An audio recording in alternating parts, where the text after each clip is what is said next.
नमस्कार। पिछले 4-5 वीडियोज़ में हम ह्यूमैनिमिस्टिक जो हमारा पर्सपेक्टिव है, उसके तरीके से अपॉर्च्युनिटीज़ खोजने की कोशिश कर रहे थे नए बिज़नेसेस के लिए। ये रिलेवेंट है उन स्टार्टअप्स के लिए या नए इनोवेटर्स के लिए या जिनको एक्जिस्टिंग सिचुएशंस में नई अपॉर्च्युनिटीज़ खोजनी हो। तो ये वीडियो भी उसी श्रृंखला में एक कड़ी है। और इसको मैं एक नए तरीके से डिस्कस करने की कोशिश कर रहा हूँ। स्पेशली ये उन लोगों को अपील करेगी जो कि साइंस के स्टूडेंट रह चुके हैं और ना भी रहे हों तो आजकल तो बेसिक साइंस सब जगह पढ़ाया जाता है, तो इसको ईज़िली इसको समझ भी सकते हैं। तो इसका जो टॉपिक है वो है law of inertia and change in perspective for business innovation. अब ये थोड़ा अजीब सा लगता है ना ये टॉपिक, बट लेट अस सी कि क्या हम लोग कहने जा रहे हैं। सी लॉ ऑफ इनर्शिया आप लोग सभी जानते हैं। जो न्यूटन का जो लॉ ऑफ मोशन है उसमें जो लॉ ऑफ इनर्शिया पहला ही लॉ है कि जड़त्व का नियम। जड़त्व का नियम क्या कहता है कि कोई भी वस्तु अपनी स्थिति में तब तक रहती है जब तक कि उस पर उसके मास के प्रोपोर्शनल फोर्स न लगाया जाए उसकी अवस्था को चेंज करने के लिए। मतलब कोई रेस्ट में है तो उसको मोशन में लाने के लिए उसके मास के प्रोपोर्शनल एक फोर्स न लगाया जाए तब तक वह वस्तु मोशन में नहीं आएगी, और ये वाइस वर्सा है। ये है ऑब्जेक्ट्स के लिए जिनमें मास हो। ठीक, अच्छा। लेकिन वही मास अगर एक लिविंग बीइंग हो और उसके अंदर ये इच्छा हो कि हमें नहीं चेंज होना है, तो फिर ये जो न्यूटन्स लॉ ऑफ मोशन है कि मास के प्रोपोर्शनल फोर्स चाहिए, वो तो फेल हो जाएगा। तो उसको हम लोग डिस्कस करने जा रहे हैं और वहाँ से हम लोग धीरे-धीरे आएँगे कि कैसे हम लोग जो इनर्शिया है हमारे थॉट का, क्योंकि हमारा थॉट का जो इनर्शिया है वो वही सिचुएशन है कि हम नहीं चाहते हैं चेंज करना। हम नहीं चाहते हैं कि जो एग्जिस्टिंग सिचुएशन है उसको डिफरेंट तरीके से सोचना जिससे कि अपॉर्चुनिटीज दिख सके। एक बात तो निश्चित है कि हम हमारे जो थॉट्स होते हैं वो हमारी जो पीछे की जो हिस्ट्री है, पीछे की जो ट्रेनिंग है, कल्चर का भी उसमें रोल है। संस्कार, हमारे एक्सपीरियंसेस, हमारा लालन पालन, हमारी पेरेंटिंग भी उसका भी उसमें रोल है। हमारी जो सोसाइटी है जहाँ हमारी अपब्रिंगिंग हुई है उन सब का रोल है हमारे थॉट्स को शेप देने में। आप जो देखते होंगे कि लोग कहते हैं हमें नौकरी नहीं मिल रही है। वो नौकरी नहीं मिल रही है ये बड़ा वेग सा शब्द है। क्या वो उस नौकरी के लायक हैं, नहीं है, ये कई प्रश्न साथ में जोड़ा नहीं जाता है, इसलिए ऐसा लगता है कि नौकरी नहीं है। बट रियली स्पीकिंग वो अगर उसी प्रॉब्लम को दूसरे तरीके से सोचे, हम क्या कर सकते हैं, हम किस चीज के कैपेबल हैं, तो फिर रास्ते दिखने लगते हैं। तो खैर बहरहाल हम इस विषय पर चर्चा कर रहे हैं कि जो हमारा थॉट प्रोसेस है वह जो हमें ट्रेनिंग से मिला है वह हमें रोक के रखता है कि सिचुएशन को हम उसी तरीके से देखें जैसे ट्रेनिंग मिली हुई हो। तो आज की डेट में अगर मैं किसी प्रॉब्लम को देख रहा हूँ या किसी मार्केट को देख रहा हूँ और उसमें नई अपॉर्चुनिटीज खोजने की कोशिश कर रहा हूँ तो नहीं खोज पा रहा हूँ। क्यों? क्योंकि जितने बाकी लोग जो उसको उस सिचुएशन में बिजनेस कर रहे हैं उनके अप्रोच को मैं समझ रहा हूँ और कोशिश कर रहा हूँ कि वो जो कर रहे हैं उनसे थोड़ा सा डिफरेंट करूँ, उनमें से यूएसपी क्रिएट करने की कोशिश करूँ, बट रास्ता नहीं मिल रहा है। तो ऐसे जब होता है तो फिर रास्ता क्या है, कैसे मैं उस सिचुएशन में भी नए तरीके से सोच सकूं। तो ये जो नए तरीके से सोचना है वह कब होगा, जबकि हम अपने जो एक्सपीरियंसेस हैं, अपनी जो मेमोरी है, या तो उसको डीमेमोराइज करें जो इतना आसान नहीं है। तो फिर रास्ता क्या है? एक रास्ता है लैटरल थिंकिंग। हम नए सिरे से सोचें, पैरेलली सोचें, फ्रेश तरीके से सोचें, या पर्सपेक्टिव अपना चेंज कर दें।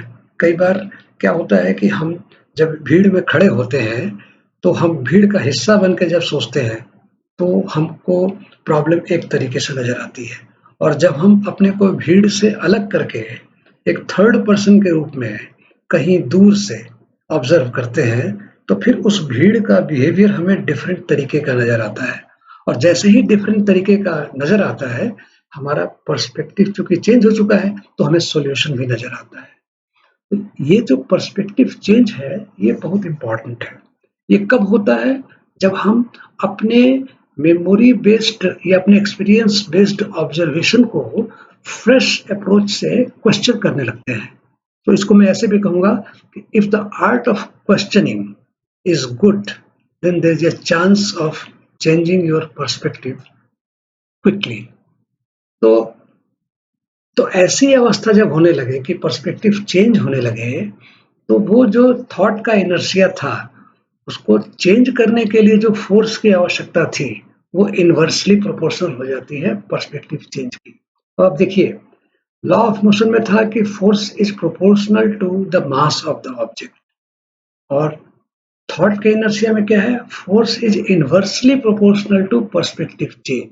दैट मीन्स हम जितना बड़ा पर्सपेक्टिव का चेंज करेंगे, मतलब जितने फ्रेश तरीके से सोचने की कोशिश करेंगे, जितने नए नए तरीके से ऑब्जर्व करने की कोशिश करेंगे सेम सिचुएशन को, उतना ही कम फोर्स लगेगा हमारे इनर्शिया को चेंज करने का। I hope I am getting to the point. और कभी इसमें और डिस्कस करना हो तो you can always put your questions, and then we can come back either for one-to-one discussion or through this video. So perspective change करना important है। अब perspective change की जरूरत कब पड़ती है? जैसा हमने ऊपर कहा कि किसी सिचुएशन में जब हमको सॉल्यूशन नहीं दिख रहा हो, जब रास्ते बंद दिखने लगे, तो एक सूर्य की किरण जैसे होती है ना, रोशनी की किरण एक आती है, तो पर्सपेक्टिव चेंज वही रोशनी की किरण देता है। तो ये पर्सपेक्टिव चेंज की जरूरत पड़ती है किस काम के लिए? फॉर एक्सप्लोरिंग, दैट मीन्स नया रास्ता खोजने में पर्सपेक्टिव चेंज की जरूरत पड़ती है। और एक्सप्लोरिंग करना ही लर्निंग है। एक्सप्लोरेशन इज लर्निंग, और लर्निंग ही, सॉरी यहाँ लीनिंग लिखा हुआ है, लर्निंग इज लाइफ। मैं हमेशा ये मानता हूँ कि आप हमेशा एक विद्यार्थी की तरह से हैं, और किसी भी प्रॉब्लम को अगर आप एक विद्यार्थी की तरह देखेंगे, लर्नर की तरह से देखेंगे, तो आपका पर्सपेक्टिव चेंज, आपके लिए आपका पर्सपेक्टिव चेंज करना आसान हो जाता है। अब आपको मैं छोटा सा एग्जांपल देता हूँ। जितना वेल्थ है, ये सारा वेल्थ अगर मैं यूटिलाइज करना नहीं जानता हूँ, तो ये मेरे लिए वेस्ट है। अब यूटिलाइज करना नहीं जानता हूँ, कब नहीं जानता हूँ यूटिलाइज करना? जब मेरे पास नॉलेज नहीं होता है, या मेरे जो थॉट्स हैं वो लिमिटेड हों, मेरे अपने जो ट्रेनिंग हुई है उतने ही के आधार पर जो थॉट्स हैं, ठीक है, और नॉलेज कम हो, तो ऐसे में जो भी वेल्थ है वो मुझे वेस्ट दिखता है। और एग्जाम्पल कई मिलेंगे आपको बहुत छोटा सा एग्जाम्पल दे रहा हूँ। कुकिंग ऑयल, जो कुकिंग ऑयल आप आज से 10 साल पहले, ये मैं हिंदुस्तान की बात बता रहा हूँ, थोड़ा यूरोप में थोड़ा पहले शुरू हो गया था। आज से 10 साल पहले कुकिंग ऑयल को दोबारा यूज करना या तिबारा यूज करना, दुकानों में तो होता था, बट घरों में यूज करना ठीक नहीं माना जाता था, और उसको हम फेंक देते थे या किसी को दे देते थे, क्योंकि वो वेस्ट होता था। लेकिन जैसे जैसे हमारी नॉलेज बढ़ती गई, जैसे जैसे रिसर्च बढ़ने लगे, वही यूज्ड कुकिंग ऑयल अब बायोडीजल में कन्वर्ट हो रहा है। और जब बायोडीजल में कन्वर्ट हो रहा है, दैट मीन्स एनर्जी प्रोड्यूस करने में ऑटोमोटिव इंडस्ट्री में यूज होने लायक बन रहा है। आप चाहें तो इस पर थोड़ा सर्च करेंगे तो आपको इंफॉर्मेशन मिल जाएगी तो ये एग्जाम्पल कैसे हुआ? जब तक हमारे पास नॉलेज नहीं थी, तब तक वो जो कुकिंग ऑयल है, बार बार जो यूज किया हुआ ऑयल है, वो हमें वेस्ट लग रहा था। और जैसे ही हमारी नॉलेज बढ़ी या इनर्शिया ऑफ थॉट्स कम हुआ, तो वही कुकिंग ऑयल बायोडीजल में कन्वर्ट हो गया। So what do you need? You need to explore, you need to generate knowledge, and you need to think differently to convert anything which is waste to wealth. तो ये जो दो statement है मेरे, wealth is waste without knowledge and with inertia of thoughts, and waste is wealth with knowledge and with change in perspective. I hope ये चीजें clear आपको हो रही होंगी। इसका एक छोटा सा एग्जांपल और दूंगा मैं। गोबर से हम लोग भोजपुरी में कहते हैं गोईठा बनाना, उपले बनाना, हिंदी में उपले शब्द है। ये एक प्रक्रिया थी, ठीक है। और उपले का यूज केवल गांव में कुकिंग के लिए यूज होता था। अब उस उपले को फर्दर प्रोसेस करके, उस गोबर को फर्दर प्रोसेस करके आजकल एक लो मास की लकड़ी की शक्ल में एक फ्यूल रॉड की तरह बनाया जा रहा है, जो यूज किया जा रहा है for different purposes in smokeless cooking also. ये कब हुआ? जबकि हम गोबर को एक वेस्ट समझते थे, उपले को एक बहुत लो वैल्यू का वेल्थ समझते थे। लेकिन जब नॉलेज बढ़ने लगी और साथ में अलग तरीके से सोचने लगे, what can else be done with this, तो वही वेस्ट वेल्थ बनने लगा। और ये हर चीज पर लागू होता है। तो अब प्रश्न ये उठता है कि हम अपना पर्सपेक्टिव कैसे चेंज करें?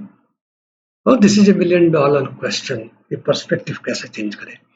तो इसको हम अगली बार डिस्कस करेंगे कि पर्सपेक्टिव चेंज कैसे किया जाए।